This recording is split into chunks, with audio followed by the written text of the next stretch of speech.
Hey guys, welcome to the channel. Zen here, and today I'm bringing you a unique video, something that honestly was brought to my attention by a viewer. They asked for this type of video, and upon further research, no one else is doing this. Let me brush up the idea real quick. Here is the Season Pass brand new card, Symbiote Spiderman. Now, if you're a brand new player, you can get access to this by, paying for the Season Pass, which means you get this brand new, Series 5 Symbiote Spiderman card. However, if you're a brand new player, you only have access to Series 1 and Series 2, maybe Series 3 cards, right? Like, it really depends on how beginner you are. So why don't we make decks specifically incorporating the Season Pass Symbiote Spiderman for Pool 1, Pool 2, and Pool 3 cards. Real quick, if you don't know what this Season Pass card does, it is an activate card. It brings this brand new keyword where it can merge with your lowest cost card here at the same location, and then copy its text like it just revealed.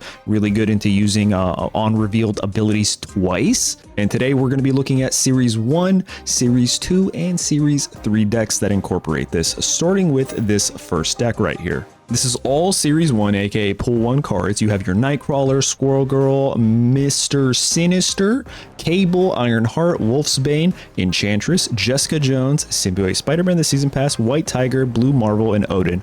Now you could just essentially call this an on-reveal deck, and how this works is your Symbiote Spiderman has a bunch of things that it can target here. Things like your White Tiger, where on turn 4 you play this on a location, turn 5 you play this at the same location, activate its ability where it adds a 8-power tiger to another location. Let me show you that right here, and then you activate this ability to then reactivate this, so you easily have 2 8-powered tigers on the board. And then by turn 6 you can drop an Odin. Now you have 7 8 powers across the board.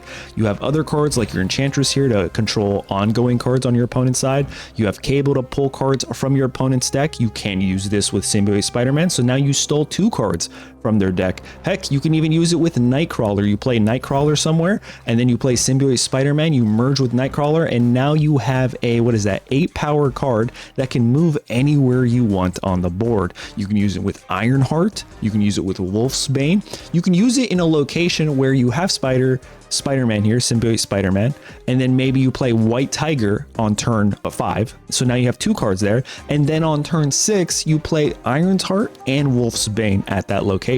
So now you can proc Wolfsbane's effect here, where it gets +2 for having a full area, as well as Ironheart buffing the rest of your cards in other locations, right? Giving 3 of your other cards +2.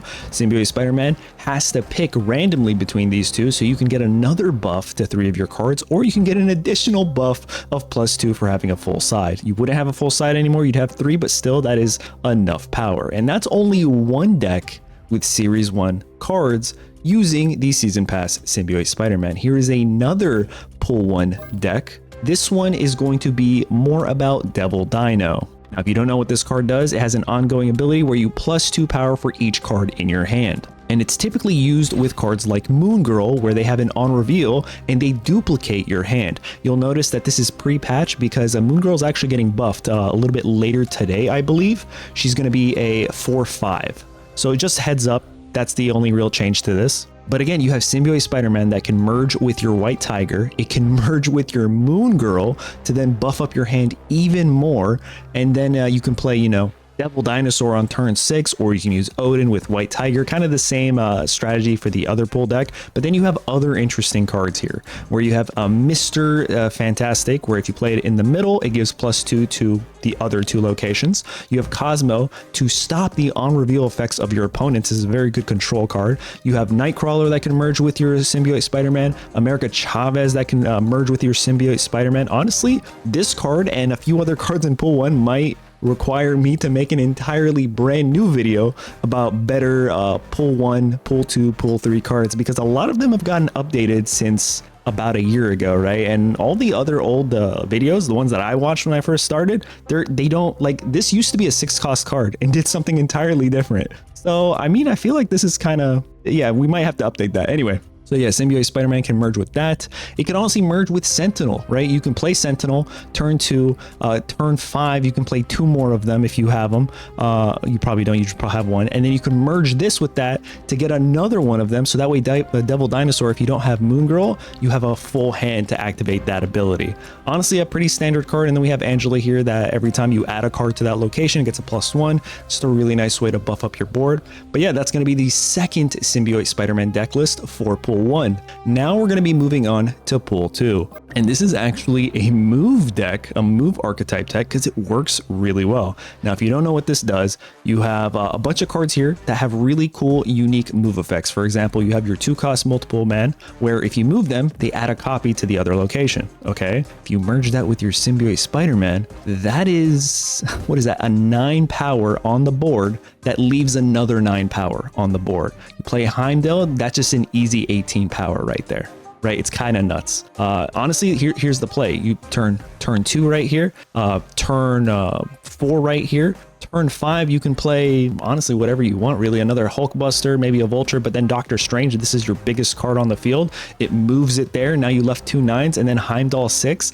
And what is that? You have 4 9 power cards on the board just from those few cards here. But then we have other cards like our Iron Fist that pushes the next card you play to the left. We have Forge to buff up any of our cards, maybe our multiple man here, our Vulture, our Craven.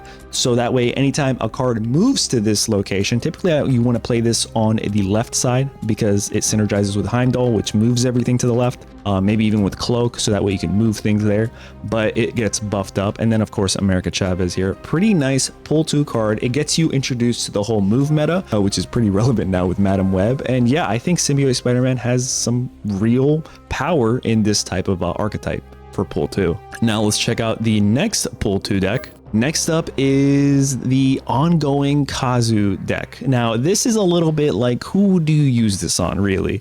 So let's cover that first. Honestly, you can use it with Namor here. Namor, that's how you pronounce it, right? I don't know. But check this out. You play this on 4, right? Where it gets a +5, so now it's 11. And then you play this there, it loses that +5, and now you have 12 at that location. But then you merge into him, and now you have 12 + 5. That's a 17 at a location, and you could just leave it at that. Most of the time, especially in Series 2, it's very hard for your opponent, unless they have cards like Iron Man or something, to get to that kind of level to beat your 17. Then we have Cosmo to counter any of their on revealed. And then we have a bunch of these 1-cost cards because of here, our Khazar that boosts all of them, plus our Blue Marvel. Then we want to play Claw on either the middle or maybe the left to boost one of the other locations, maybe even boosting the location of Namor in the middle. So now what are you looking at? You're looking at 17 plus, what is that? +8? Yeah, that's a pretty good location there. And then let's say you play Onslaught.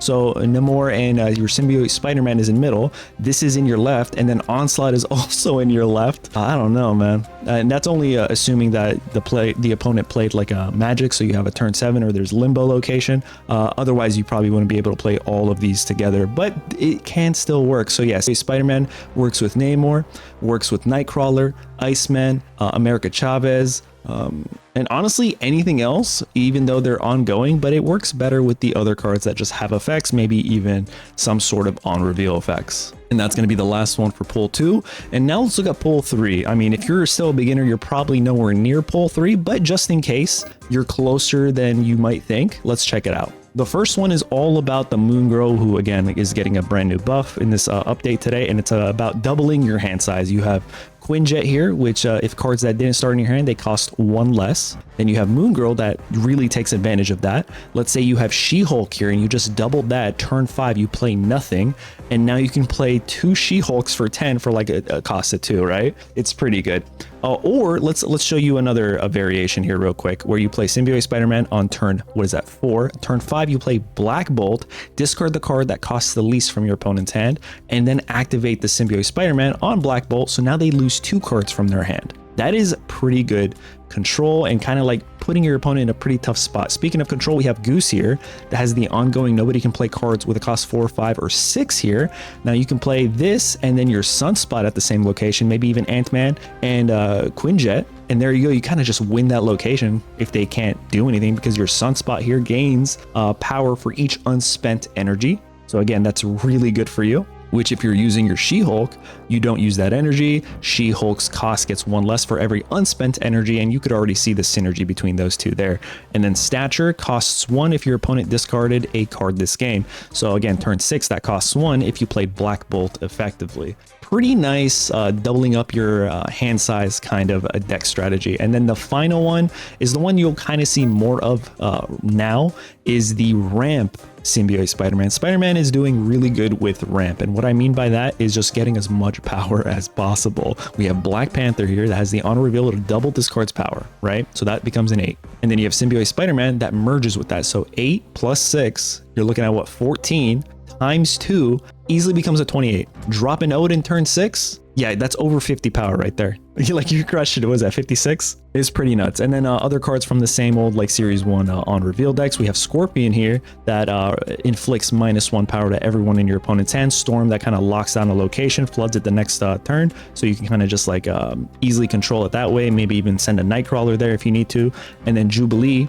You could play this turn 3 and then Jubilee there turn 4 to drop a big body there and kind of secure it that way. And yeah, this is a pretty solid deck list for Symbiote Spider-Man, the Season Pass card, especially if you have pull 3 cards. But that's going to be it. If you guys enjoyed this type of video, because again, I don't see it anywhere, I can continually do this for every single season pass. When a new season pass card comes out, I can revisit Series 1, Series 2, and Series 3 card lists and see how to incorporate that season pass card into those deck lists. But yeah, thanks for watching. Let me know what you think in the comments down below, and I will catch you guys in the next one. Later.